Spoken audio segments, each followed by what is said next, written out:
Welcome back. So we're going to continue on in our speed run where we try to learn the golden rules of the Colle system and apply them to actual gameplay simulated using openingtrainer.com. And I would suggest making sure to watch that golden rules video and also watch the previous videos in this playlist. But you can go through this. You'll still get a lot out of it. And what we're going to do is continue on now with our speed run. All right, so let's start our speed run from 1300. We'll see how far we go, maybe 1500-ish or so. But we set up our pieces in this constellation first, generally. Now, they kind of wasted a move here on h6. So that's kind of just a clue for us to keep our eyes peeled. We may have additional tactics that we wouldn't otherwise have.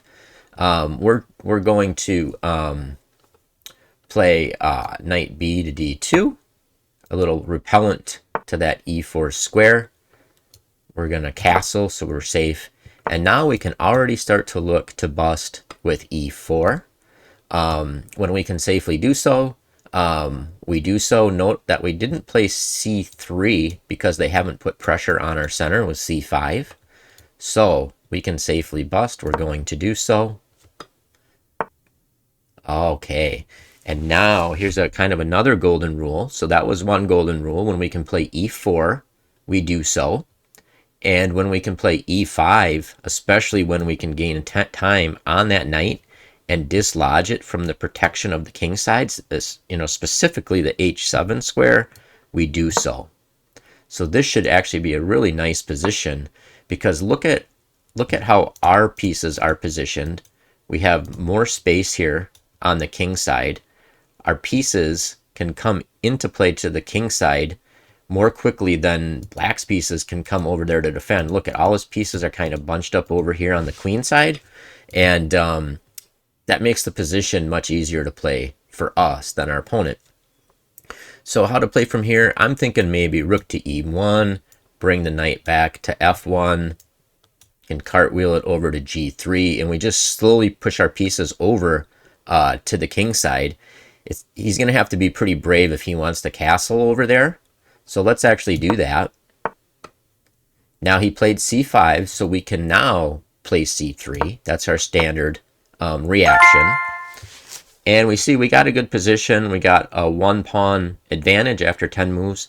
We had a 1.5 pawn advantage at some point there. It didn't like the immediate, well, it did like e5. It didn't like rook to e1 quite as much. So maybe let's just pop in and see what the computer would have played. Note that we'd be completely fine playing the way we did because we had a much easier position to play and a full pawn advantage according to the computer. So it doesn't get much better than that. But let's just look and see what the computer suggestion was in this position here. As we slow it down and run it a little longer, it looks like we did play it pretty precisely. You can see the engine up here. It liked b4, was the only thing that it liked more than we played to stop them from getting this counterplay. So that's something we can keep in mind. And I think the reason that was available is because they wasted a move with this h6. And because they did that, if we wanted to, we could have played b4. But what we did was completely fine, only 0.2 difference. So pretty happy with that. So let's continue on. All right, and now we have the anti-colle. So our rule against the anti-colle is we meet bishop to f5 with bishop to d3. So we're going to continue our standard setup. We're going to use our golden rule, meet that anti-colle with bishop to d3. And interestingly, they did not take this. Now, if they took this, what we would want to do is keep an eye out for double attacks with our queen on b7 and the king. So I'm sure that will come up. If not during this one speed run, another one, it'll certainly come up. But it's kind of cool because we actually have another kind of idea here. Another golden rule, which is we meet bishop to g4 with c4. And note that this position is actually, it might be identical. If not, it's very similar to the one that arose from my friend's game that we did the golden rules of the Colle video on. And a link to that will be down in the video description. So you may want to look at that because I think it's the same exact position. But we apply the golden rule. We meet bishop to g4 with c4. And the idea is we want to be able to get our queen out to b3, breaking this pin and putting pressure on b7. Now they released the tension in the center a little bit early. It's fine. We just grab that pawn. Now it's absolutely fine to take with the g pawn in these positions too. I'm going to take with the queen in this position. It'll be interesting to see what the computer would choose. You know, if we take with the g pawn, that's fine. We would follow it up with the queen to b3, hitting this and this. Presumably they would probably play e6, so that's probably not going to work. But if we play queen to f3, note they still have to do something about that b7 pawn, and they did not do anything. So pause the video, try to figure out if we can just grab that.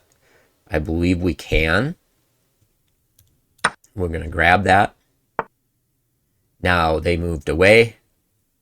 So we have different things we could do here. Do we?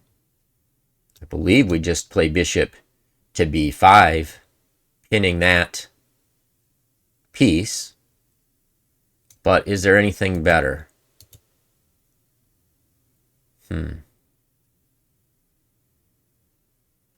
No, we still have the b2 pawn protected, so these rook to b8 doesn't have the sting that it otherwise would. So another thing we could consider is actually just taking this pawn, and that way if they tried to recapture, we can play our bishop here. I kind of like that. Let's just grab the material. And now we do have this check. They would respond like so.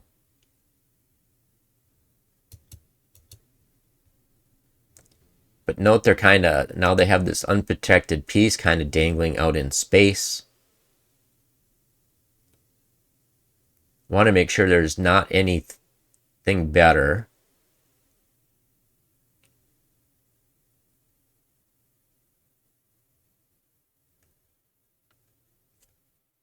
Yeah, we're going to do the check. Note they can't push this up yet. And okay, interestingly, we missed something there.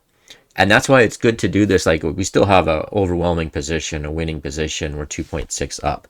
But we missed something. There was something even better than queen takes b7. So we're going to use it as a learning opportunity. We're going to go in.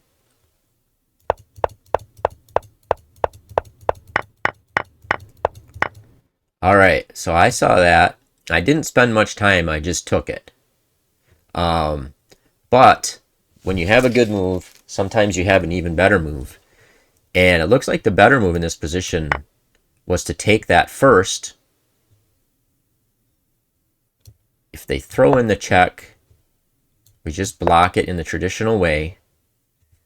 And if they play knight to c6, I want to see what we have there. Well, of course, I guess we just take that.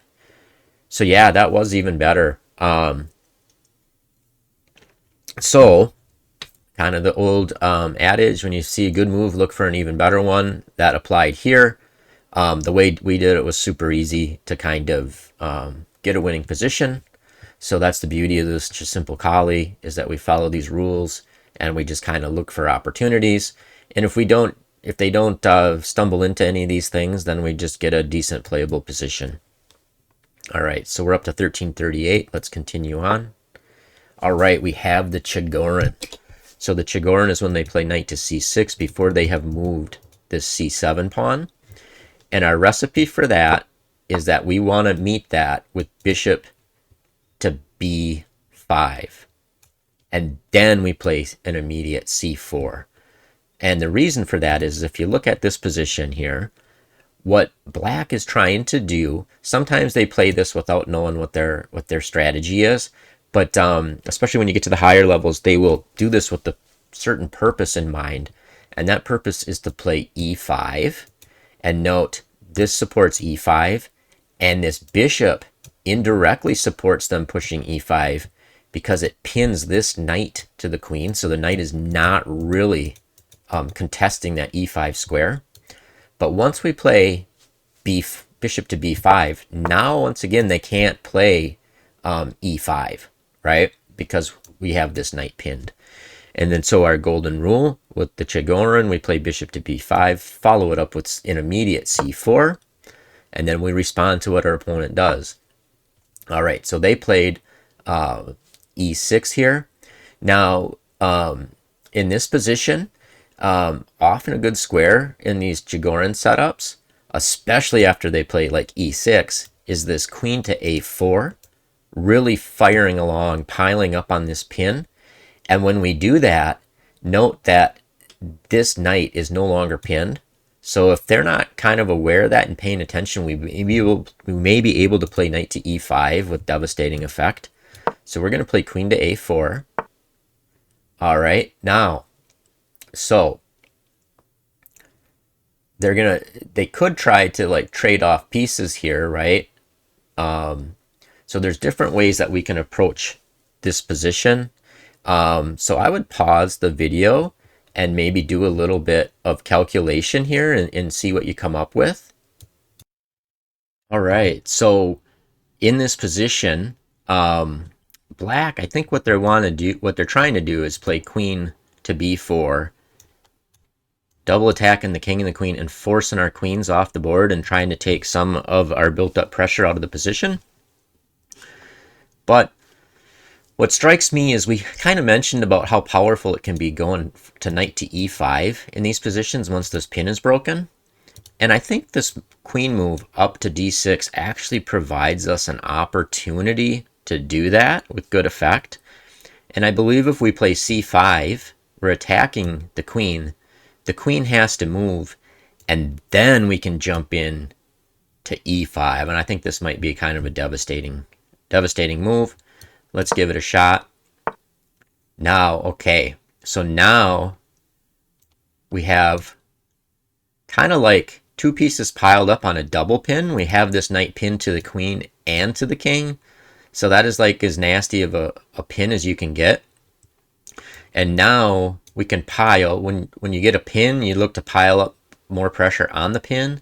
And that's what we're going to do, knight to e5, really hammering on this. Now notice how nice this piece works here on a4. So now we can decide which piece to take it with. What we want to be just cognizant of, okay, if we take with the knight, does a6, does that cause any problems for us? We would want to be aware of that. Certainly if we take with the bishop, it's check. They take back. We take. And of course, we just flat out win this pawn and we have a good position. The other thing is we could also take with the queen, right? Then it's still check. They still have to respond to the check.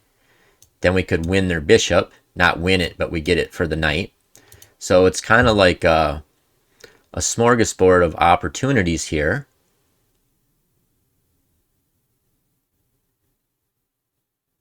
Let's take with the bishop. And now we have to decide we're going to take with check. Oh, wow. And they actually moved the king away instead of coming back. But I guess there wasn't a whole lot in that position. But you can kind of see this Chigorin, if you understand what black is supposed to do, you know, and how we try to counter it, you can get these positions where you overrun your opponent real quickly. All right, we're at 1367. Let's move on. All right. Now, interestingly, the most precise way to technically play this position would be to play knight to e5. I think for the purposes of this video, we're going to play e3 and try to apply our golden rules. And so our golden rule with the bishop to g4 is to follow it up with c4. That's one of our golden rules. And what that does is it allows us to play queen to b3, hitting b7 and breaking this pin. So we're going to do that, following our golden rules. And now we get into like a Chigorin-like position. So this is really interesting. We're getting here in a roundabout way. Like I said, the most precise way would be to have played knight to e5 right away. And that's what I would probably suggest you could consider doing. But this is interesting. We kind of get a Chigorin position where we can't play bishop to b5 right away because we've already played c4. But we can kind of get there in a roundabout way. We could capture here and then pin with ideas of jumping onto e5. Let's do that. All right, so now they are jumping in here, moving a piece a second time before getting fully developed. So we can look for opportunities here. They're not threatening anything real nasty immediately, and it actually takes away the square that this bishop could check our king on. So we may be able to just simply, there's two different things we could consider doing. We can win a pawn in a couple of different ways. We could play a3. They probably take here, and we could do queen takes b7. It's better to win a central pawn if we can win a central pawn. The only thing we want to make sure is that if they retreat bishop to e6, hitting our queen, do we have somewhere safe to go? And I believe we could just retreat the queen, and then we would have, you know, this pawn advantage, and we have two pawns in the center. That looks really good to me. So I'm going to play that move. Ooh, they actually took with the pawn instead of the bishop, so they didn't even gain tempo on our queen. So now this knight is no longer pinned. Now, do we want to be greedy? We could be greedy, play a3, grab this pawn. That is one way we could play this position. Another is we could just jump our knight onto e5, hitting this bishop and saying, okay, we have enough material. Let's get, let's kind of take the sting out of, or any, you know, kind of counter chances out of black's position here. And another thing that we could do is we could say, okay, we could say, let's get our pieces developed, play bishop to d2, threatening to take this, forcing them to move this, and then grab it, so we kind of gain more time developing. There's so many good options. It'll be interesting to see what the computer's preference was. I kind of like developing with threats at the same time. I know that maybe they can come in here at some point and make us move that, but that's not a huge deal. Let's play that. And yeah, the computer thought that was perfectly fine. We went from 2.8 to 2.3. Let's see what just out of curiosity, I want to see what the computer preferred there. I knew they were all fairly similar, I thought. So it's kind of like dealer's choice, what you want. If we go back here, all right, well, look at that. A3 is 2.1, bishop to d2. Yeah, it's kind of fluctuating, going back and forth. So, yeah, either way. But we're up to 1390. We're going to keep rolling. We're on a good roll. Getting a lot of good golden rules coming up of the Colle. All right, kind of a standard setup so far, and another Chigorin. And this is the most common thing that you probably face in this rating band, I would say. So our golden rule at Chigorin, we meet the Chigorin with bishop to b5. All right, now they're playing an immediate a6 here. So I think we just take this, double up their pawns, follow our same rule where we strike in the center, and note that we don't care if we go down a pawn. They will have this triple stacker here. And once again, our queen sits so nice on this a4 square, hitting this, hitting this. We can just grab this pawn with the queen, following our simple recipe on how to handle these positions. And now again we have potential opportunity to play knight to e5, hitting this bishop. See, is there anything better? We could also just develop like so, expel that knight first. We'd be happy to trade that knight off because we trade a piece that's moved once for a piece that's moved twice, and then we could consider jumping to e4. I'm going to do that. And I'm actually going to take, let's think. We can kind of upgrade this pawn, moving it towards the center. And now I believe we can play our knight move. All right, well, we got a half a pawn, so I didn't play that optimally. So this would be a good one. Let's see what we should have done. That's kind of the beauty of using this opening trainer.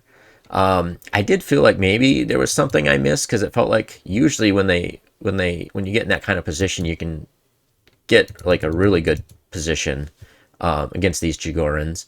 So let's see.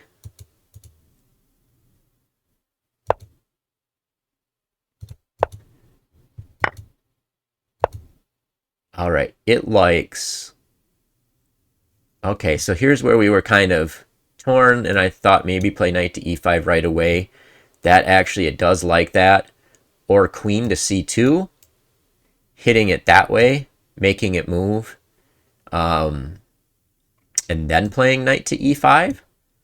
But these are kind of little precisions you can learn by training on here over time. I guess this was maybe, I mean, it's not terrible. We lost about 0.4 of our advantage, but it's still fine. So that's one to file back. Sometimes just immediately putting pressure on their position with this knight to e5. That's just a little thing to mentally note. But we're still moving up, going in the right direction, and another Chigorin. And so we know the rule here, right? We meet the Chigorin with bishop to b5. We know that they're trying to force this in, and we follow up bishop to b5 with an immediate c4, putting pressure on this center. And in this position, we can take with the g-pawn, or we can take with the queen. If we take with the g-pawn, it still leaves the option of going our queen to a4. Note that this knight is no longer there, though, to jump into the e5 square and put all this additional pressure on.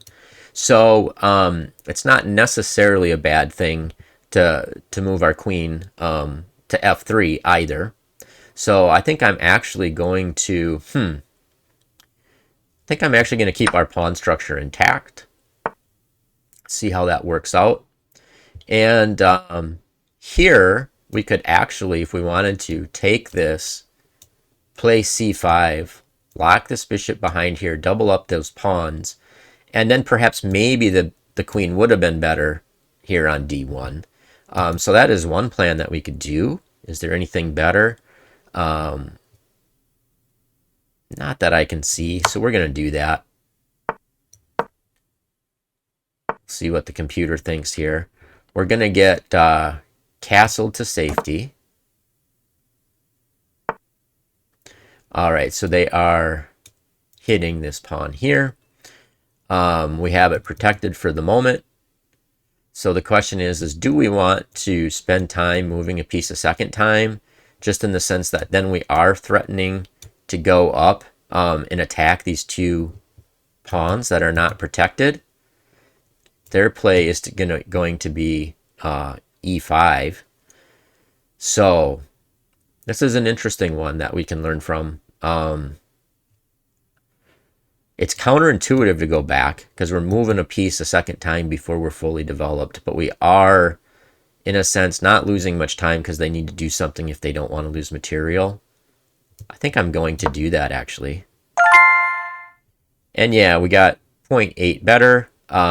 We didn't really have to know any opening theory other than following our golden rules. It looks like it did like that queen to d1. It's a little bit unintuitive. Let's just look and see what our other options were in that position. All right, queen e2, queen d1, knight d2. It did like queen e1 the best. Now it's flipping a little bit as it gets at a higher depth. So, but regardless, we got a nice healthy opening advantage, almost a full pawn better out of the opening, 0.7. Nothing to complain about. So let's continue on. We're another Chigorin, and that's I'm not surprised by that. It's not anything too surprising. We know our recipe, bishop to b5. All right, and they are jumping right away. Normally we'd follow it up with an immediate c4, but they are forcing the issue, which we're fine with. We don't mind taking that piece. And then we're still going to follow it up as soon as possible with our c4. All right, they want to trade a bishop for a knight. Fine with me. And now, once again, our queen does well out on this square. Now, they are going to come into this hole here if they want. We can always contest it if we need to, but look at it. It still works nice on that square. All right, so now pause the video. This theme kind of came up in this video already. So I'm thinking this is something in this rating band that's going to come up a lot. They're trying to activate that queen, put it on an active square. I mean, it does make sense. But see if you can find a good move here where we can make use of that weakness that we've created. And I believe if we play c5, we make this queen move, we jump in to e5, and I don't see how they protect this pawn. So this should be an overwhelming position. And now we're going to gain even more tempo when we do it. So this is going to be pretty nasty.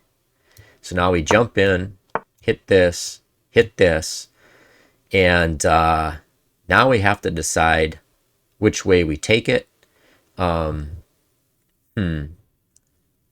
if we take here, they can kind of come back here and pin our queen, which isn't a huge deal. But if we just take with the queen, we force the queens off the board, have a winning position.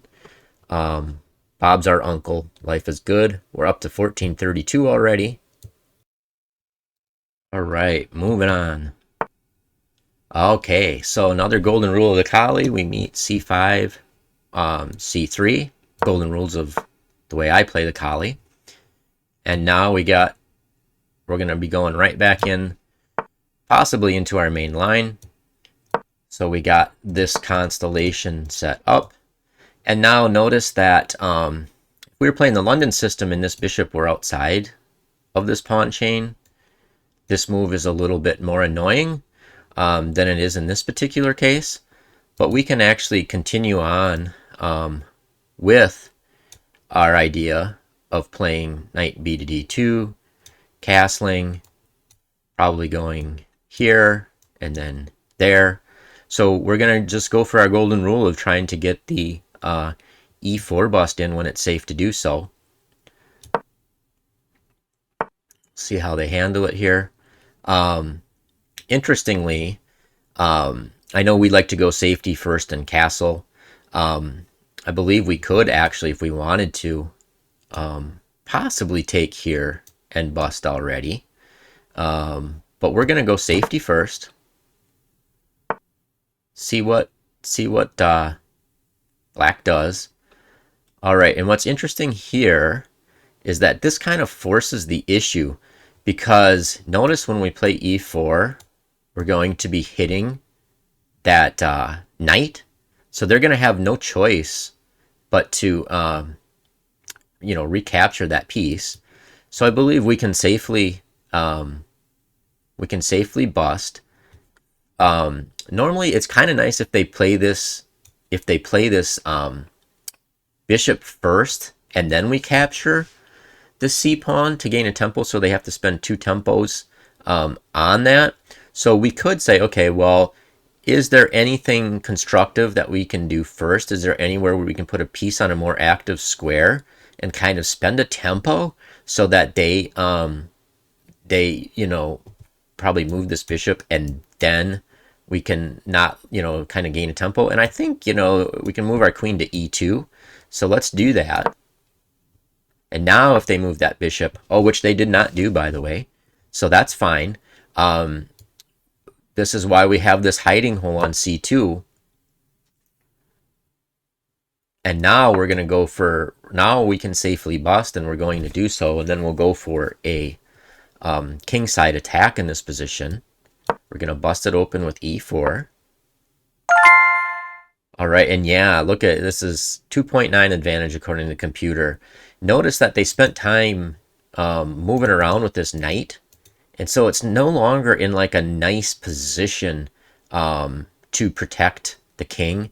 And also, of course, this pawn now is just floating out there, right? We have two pieces on it. They're not going to be able to hold on to that. Yeah, good position here for us. Great position. All we did is follow the rules of going for this e4 break when it was safe for us to do so. All right, another one. Wow, okay, another one where they play a quick c5. Remember, we meet c5 with c3. And are we going to angle into another? We'll see how they play. If they don't take on d4, we'll be back into kind of a mainline Colle. And now this is an interesting position.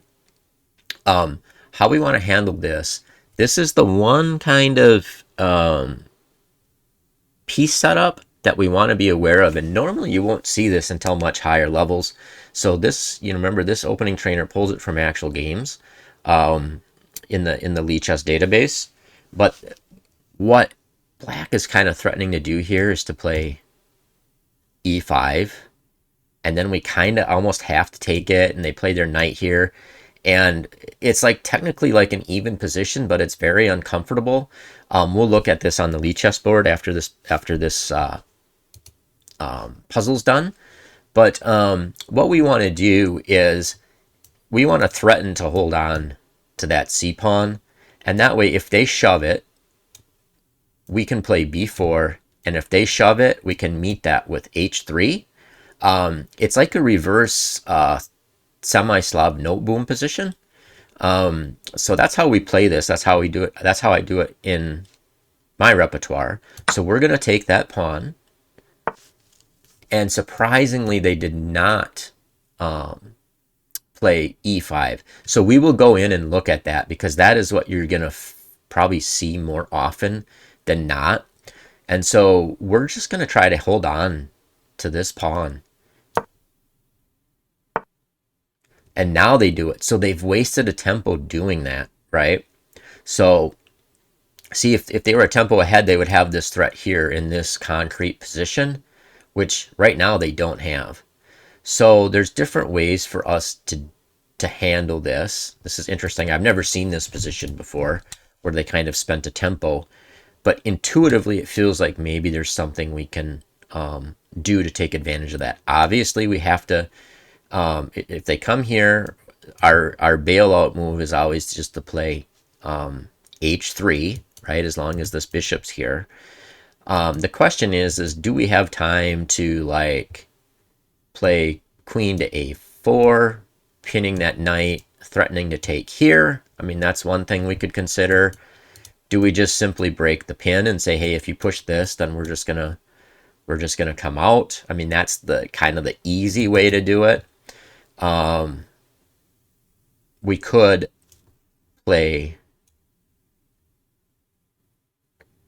consider bishop to b5. If they push, then we would have to play h3.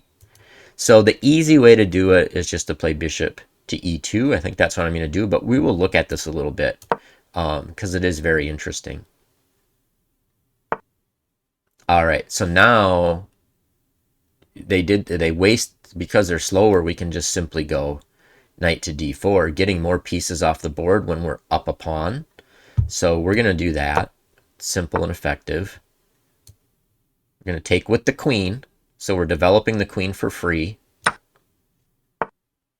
And now we could consider taking this.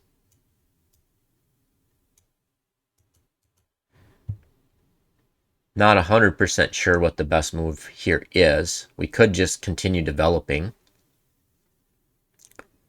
Very interesting position, actually. Or we could move our queen here, threatening to take here, get the queens off the board. That's actually really interesting, too, because we're hitting this pawn. It's aggressive. Let's do it for fun. See what the computer thinks. Ooh, it does not like it.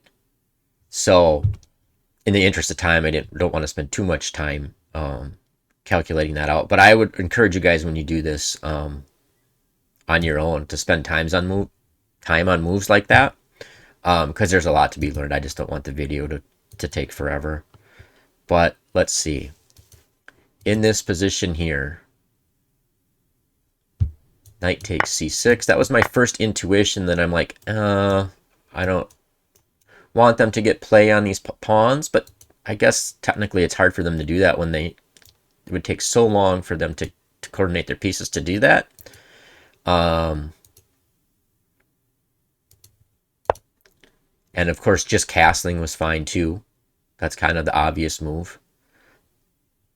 So let's see. My move there. And see, I was thinking we could just...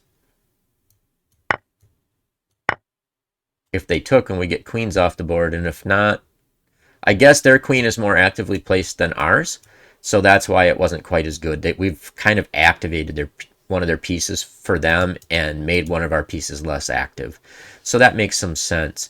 Now let's go back earlier in this position, because I mentioned we would look at this. Here is the one thing where, you know, we do want to take this pawn, and because otherwise, if we just go about with our regular development, what they can do sometimes is this. You see, it technically says that we're kind of still slightly better, but I find these positions here extremely unpleasant for us. They got this pin, right? Yeah, I don't like it. And look, you got to play very precisely, because most people their instinct is going to play bishop to e2 here. So you have to play very precisely to keep a very, very small advantage.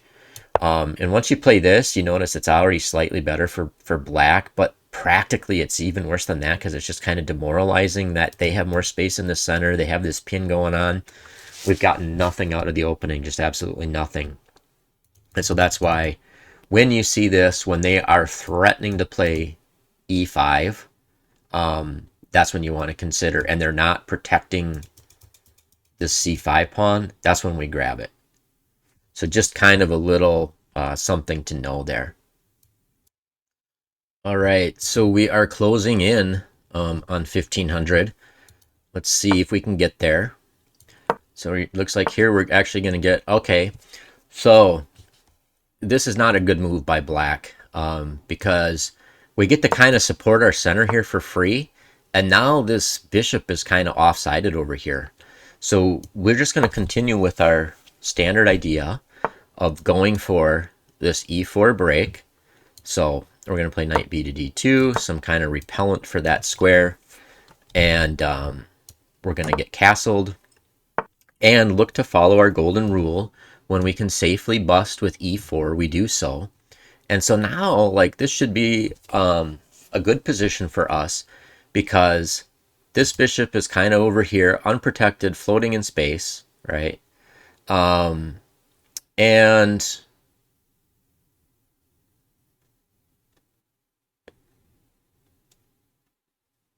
they've spent a tempo on h6.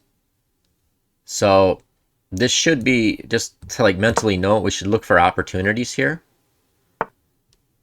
because they've played, I don't know, not ideally, I guess we would say. So let's see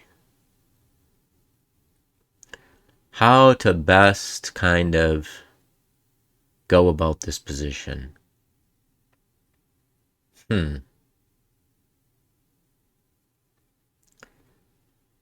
We could plant that knight there, play f4, kind of play it like a stonewall attack, and then try to roll forward, use this hook somehow. I think that's what I'm going to do.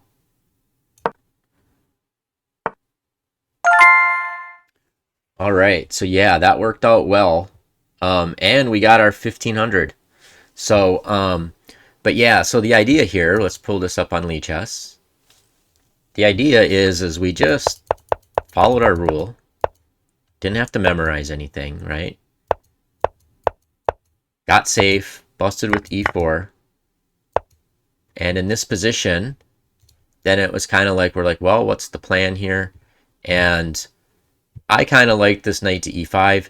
Actually, the computer preferred knight takes knight, queen takes f6. Oh, wow. And the computer just kind of goes berserk and plays g4. Now, it's not surprising that that works. And if you look at it, look, we got both those pieces supporting g5, hitting the queen and ripping open that hook on h6. And that's not something we'll spot necessarily right away. But you notice how I said, okay, this bishop is over here. It can't protect the queen. It's just kind of dangling out there doing nothing. Going to take a while. They have to move this pawn, try to reroute it over here or something. And they've created this hook in the position.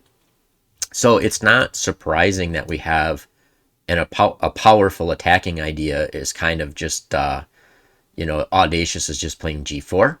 But if we spend time training these openings, we're going to get a feel. That's why I really like this opening trainer.com, is that if you do this enough, you get a feel. You look at like the computer suggestions and you just know like, okay, man, I am ahead in development here. They've weakened their king side. And like my initial intuition was, well, let's just keep the pieces on the board, right? Get their pieces on active squares, play it like a stonewall attack or something like that, worst case scenario. But when they waste time against this Colle system, there's often aggressive ways to approach it. So I think we got some good positions today where we were able to apply a lot of these golden rules of the Colle. And so we are up to over 1500 now. So that's pretty good. So anyway, have a good one, guys, and take care.